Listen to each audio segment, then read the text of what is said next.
Breaking just moments ago, the June jobs report showing stronger than expected growth. The jobs market is still humming along. CNN's Matt Egan joining me now to break all of this down. You expected some of this, but this is better than expected? Yeah, Sarah, it is. Look, this jobs market is like the Energizer Bunny. Every single time we expect it to run out of steam, it just keeps going and going. So these new numbers show that the U.S. economy added 147,000 jobs in June. That was well ahead of the expectation of about 118,000, well ahead of some whispers that we heard on Wall Street of a sub 100,000 number. So this is indeed beating expectations. We were also expecting a slowdown. We did not get that. This is basically in line with May, which was revised higher. It's also good news. The unemployment rate was expected to go up. It didn't. It went down to 4.1%. That is a very healthy number. This is still relatively historically low. And again, it's below the 4.3% that we had expected. When we look at the trend in the jobs market, you can see that things have slowed down from last year, but not in an alarming fashion, right? We did expect to have weaker numbers here in the last few months. And so really things are holding up a lot better than feared. The unemployment rate, again, it's nowhere near where it was a few years ago. It does remain, look at this, the unemployment rate, it's still hovering at very low levels. Now, digging into where the jobs are, we did see significant job gains for healthcare and social assistance, adding 59,000. Leisure and hospitality, that's bars, restaurants, 20,000.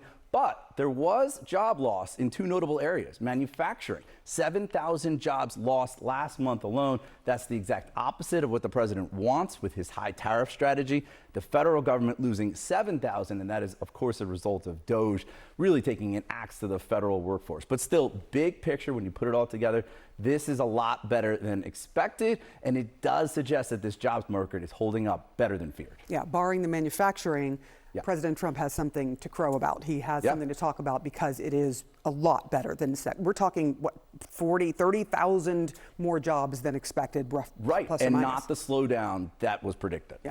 All right. Matt Egan, thank you so much. Thanks, Sarah. John? All right, with us now, CNN global economic analyst Rana Foroohar. She's also the global business columnist and associate editor of the Financial Times. All right, Rana, here we go again. I mean, once again, jobs growth beating expectations. Why? What keeps happening here? You know, the U.S. economy, even before Trump, was just starting in a really, really strong place. We have the best post-COVID recovery.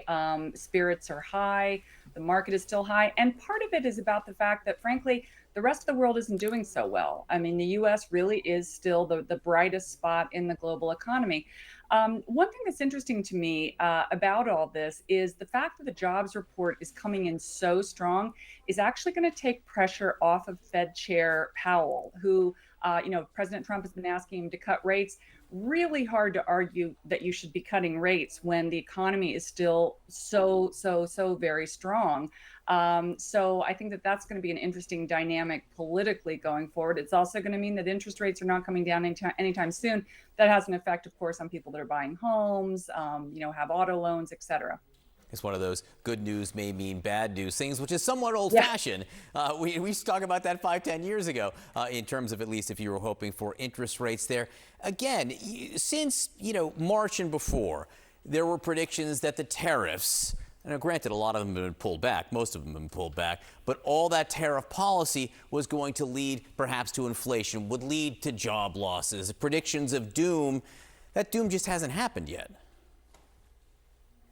It hasn't happened. And, John, I've been doing a lot of reporting on this topic. And what I'm hearing is that for the last few years, really since COVID, but even before, companies have realized that their supply chains can be interrupted for lots of reasons, for a virus, for a geopolitical event, for a war, for a climate event. And so they've been using technology to really streamline things.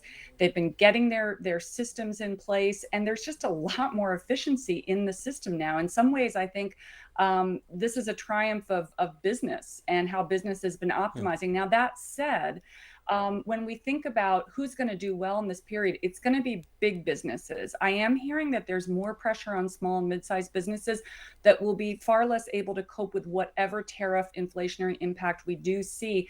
That concerns me because small and mid-sized businesses are what fuels a lot of communities around the country. If you see them going under because they can't take even a little bit of tariff pressure, that could have a jobs impact. So again, optimistic right now, but it's, there are some issues on the horizon still. All right, but a good jobs report, one more good jobs report. Yeah. We've really seen a long run here. We're talking years long run here of Yep. this at this point. Rana Foroohar, great to see you. Thank you very much.